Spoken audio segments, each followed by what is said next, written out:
মিনাল কওমিদ দাল্লিন।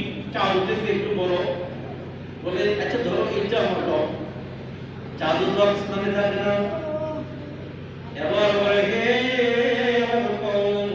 আমার আল্লাহ আমাকে হেদায়েত দেয়, তাহলে আমি তোমাদের সঙ্গে গোটা হয়ে যাব। এবার প্রভাত বেলা যখন সূর্য উদয় হলো, ক্বালা হাদা রাব্বি হাদা আকবার, এটা অনেক বড়, এটাই আমার রব, ধরে নাও এটাই আমার রব। এবার সূর্য সন্ধ্যা বেলাতে অস্তমিত হয়ে গেল। এবার ইব্রাহিম ডাক দিয়ে বলল, হে আমার কওম, তোমরা শুনে রাখো, আমার আল্লাহ ছাড়া এদেরকে যাদেরকে বলছো এত আমার মাবুদ হতে পারে না। যারা অস্তমিত হয়ে যায় এরা কখনো মাবুদ হতে পারে না। একমাত্র মাবুদ হলেন আমার আল্লাহ। ইন্নী ওয়াজ্জাহতু ওয়াজহিয়া লিল্লাযী ফাতারাস সামাওয়াতি ওয়াল আরদ হানিফাও ওয়া মা আনা মিনাল মুশরিকিন। দেখেন এই যে দোয়াটা, আমরা দোয়াটা পেতে জানি, এটা ইব্রাহিম আলাইহিস সালামের বক্তব্য, সূরা আল-আরাফ যেখানে পড়তেছি যে আমি আবার সেই আল্লাহ যিনি আসমান জমিন সৃষ্টি করেছেন, আসমান জমিনের যিনি মালিক, একনিষ্ঠভাবে তার দিকে আমি আমার চেহারাকে আমি ফিরিয়ে নিলাম। দেখেন এই যে আয়াতগুলো আমি পড়লাম, এগুলো ডিবেট হচ্ছে ইব্রাহিম আলাইহিস সালামের তার কওমের সঙ্গে। এই ডিবেট থেকে আপনি বুঝবেন শিরকের ক্ষতিকারিতাটা কি। এবার আল্লাহ কি বলেছেন, ওয়া হাজ্জাহু কওমুহু, তার কওম তার সাথে খুব ঝগড়ায় লিপ্ত হয়ে গেল। কারণ জোর যার বেশি, দলিল না পারলে তখন সে জোর দেখায় তারা। তো এবার তারা সত্যি খাটানো শুরু করলো। এবার ইব্রাহিম আলাইহিস সালাম বললেন, আতুহাজ্জুনি ফিল্লাহি ওয়া ক্বাদ হাদান, তোমরা আমার সাথে ঝগড়া করতেছো অথচ মহান আল্লাহ আমাকে হেদায়েতের উপরে রেখেছেন, আমাকে আল্লাহ হেদায়েত দিয়েছেন, তোমরা আমার সাথে অহেতুক কেন ঝগড়া করছো। এবার ইব্রাহিম আলাইহিস সালাম বলতে লাগলেন, শোনো শোনো, তোমরা এসবের যে ইবাদত করো তাদের কোনো কিছু করার ক্ষমতা নাই। এই কথা বলার পরে বলতেছে কি যে তোমার অনেক ক্ষতি হইব। তোমার কি হইব? তোমার অনেক ক্ষতি হইব। তুমি যে আমাদের মাহমুদের ব্যাপারে এত সমালোচনা করো, আপনাদের মনে আছে কিনা এই যে কুবেল বাজারে একটা বাজার আছে, এখন যেটা আছে এটা কিন্তু আমি আপনাদেরকে নিয়ে ভাঙছিলাম তো। এছাড়া আমি অনেক বাজার ভাঙছি, অনেক জট কাটছি। তো তারা আমাকে বলছে কি জানেন, আমারে বলছে তোর ক্ষতি হইব।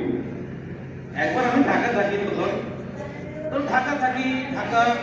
ঢাকা অবস্থায় এক লোক মানে অর্থনগ্ন, মাথায় জ্বর, তো দেখে আমি দাঁড় করলাম, দাঁড়াতে তুই এই অবস্থা খেলতে হবে, আমি হাই করে মাজার থেকে আইছি, তো তুই এই যে জ্বর তুই রাখছস, এই জ্বর রাখা তো হারাম, তো আমাদের কয় ক্ষতি হইব। একইভাবে বলে ক্ষতি হইব, আমরা কি ক্ষতি হইব, কয় হ্যাঁ ক্ষতি হইব। আমি ক্ষতির কথা যখন বলছস তাহলে এই আমি শোনাই। তো ওই পাশেই মাদ্রাসাতুল হাদিস, এক ছাত্রকে দেখে বললাম যে তোমার বাড়িটা ইয়ে থেকে রুম থেকে কেসি নিয়ে আসো। তো কেসি নিয়ে আসতে তারপরে আমি তার জ্বরটি সব কাটলাম। তো আমি বললাম ঠিক আছে, এখন যখন জ্বর কাটি কয় না, এখন তুই না বলছো যে ক্ষতি হইব, কয় না আপনার ক্ষতি হইব না আমার ক্ষতি হইব। তো তুই আগে বললে আমার ক্ষতি হইব, এখন বলছো নিজের ক্ষতি হইব। দেখেন ইব্রাহিম আলাইহিস সালাম কি বলতেছে, ইব্রাহিম আলাইহিস সালাম বলতে, ইব্রাহিম তোমার বড় ক্ষতি হয়ে যাইব।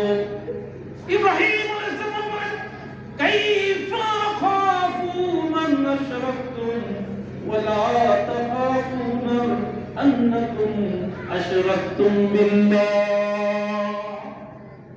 কেমনে আমি ভয় পাবো, তাদের ভয় আমি কেমনে পাবো, আল্লাহর সঙ্গে তোমরা যাদেরকে শরীক করছো তাদের ভয় আমি কেমনে পাবো, অথচ তোমরা ভয় পাও না, আল্লাহর সঙ্গে তোমরা শরীক করতেছো, তোমরা এই ভয় করো না, আর আমাকে উল্টা গায়রুল্লাহর ভয় দেখাও। ভয় কাদের পাওয়া উচিত? যে শিরক করে তার ভয় পাওয়া উচিত, তাই না? উল্টা ভয় দেখায় যে শিরক না করলে বলে ক্ষতি হইব। ইব্রাহিম আলাইহিস সালাম বলেন, কেমনে আমি ভয় পাবো এই বাতিল মাবুদগুলোর, অথচ তোমরা ভয় পাও না, তোমরা আল্লাহর সঙ্গে শিরক করছো। তোমরা মালাম তুনাজিল বিহি সুলতানা, তোমরা যে পক্ষে আল্লাহ রাব্বুল আলামিন কোনো দলিল নাযিল করে নাই। আল্লাহ রাব্বুল আলামিন কি করে নাই? কোনো দলিল নাযিল করে নাই। আমার জীবনে আমি অনেক বাহাস করছি, আপনার যেমন ধরেন মাযহাবীদের সাথে বাহাস করছি, আমার এরকম যারা পীর আছে, খন্ড আছে, তাদের সঙ্গে বাহাস করছি, দীর্ঘ সময় আমি বাহাস করেছি। তো আলহামদুলিল্লাহ, এটা আত্মপ্রশংসার জন্য বলি না, কোনো জায়গায় বাতিল কখনো আমার সাথে জিততে পারে না, এবং তারা হার মেনেছে। আমার কাছে না, কোরআন হাদিসের কাছে হার মেনেছে। তো দেখেন তাদের কি কি বক্তব্য থাকে। বক্তব্য বলে তারা বলে, আমরা তো আল্লাহ তাআলার কাছে, তো আল্লাহর কাছে চাই, চাই আল্লাহর কাছে। তো এরা তো পীর বা পীরশা, এরা কি? এরা পীরশা, এরা পীর হইয়া এরা আল্লাহর খুব কাছে। তো আল্লাহর কাছাকাছি আমাদেরকে বানাই দিব। হ্যাঁ, আমি আপনার যে গোলাপশাহ একটা মাজার আছে গুলিস্তানে, দেখছেন কিনা? তো আমি সেগুন বাড়িতে একটা টিউশনি করতাম, ঢাকা বিশ্ববিদ্যালয়ে পড়ি।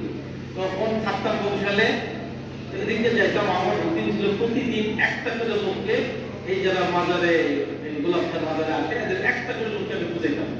ডাক দেয় না, আমি একটু বুঝাইতাম। এটা হলো আমার রুটিন। চেষ্টা করছি যে একদিন হঠাৎ করে এখন জায়গাকে ফিগার অনেক ছোট একটা লোক খুব সাহস করে তাদের সে অনেক দূরে সে কি করতেছে, খুব সাহস করে আমি তারা ডাকলাম। দেখে বললাম যে আপনি কি করছেন এখানে? তখন তারা উনি বলে কি যে এটা তো আল্লাহর ওলি, আমরা গুনাহগার, জজের কাছে যাইতে যেরকম উকিল লাগে, তো আল্লাহর কাছে যাইতে কি লাগে? এরকম নেককার আল্লাহর ওলিরা লাগে। বুঝলেন? এই কথাটা আমি এখন আপনাদের জবাব দেবো। যে জবাবটা আমি তাকে দিয়েছিলাম, সেই জবাবটা আমি আপনারা দিই। আল্লাহ রাব্বুল আলামিন